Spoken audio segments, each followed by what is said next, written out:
నేను కావలసినటువంటిది నాకు మందిరాలు అక్కర్లేదు. Bhagavan does not want mandirs, temples. నాకు ఏ విధమైనటువంటి భూములు అక్కర్లేదు. Bhagavan does not want any మీరు sites. ఆనందంగా సేవలు చేస్తురండి. Bhagavan wants you to serve. ఈ దిక్కులేనటువంటి వారికంతా కూడా తగినటువంటి ఒక సహాయం చేయండి. Help those forlorn who are helpless. అన్న ఆహారం లేకుండా అల్లాడేటువంటి వాళ్ళకు కొంత ఆహారం అందించండి. Serve food to those who are hungry and who are needy. ప్రపంచమంతా కూడాను ఫుడ్తోనే ఉంటున్నది హెడ్.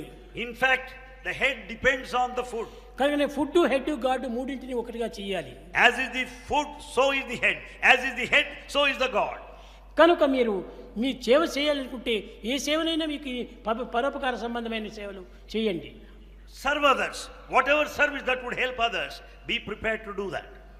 కనుక మీరు వారి కోసం వీరి కోసం కాచుకోనక్కర్లేదు. You don't have to wait for others. మీకు ఏదైనా అవసరమైతే నన్ను అడగండి. If you want anything, ask Bhagavan directly. నేను ఇస్తాను, కానీ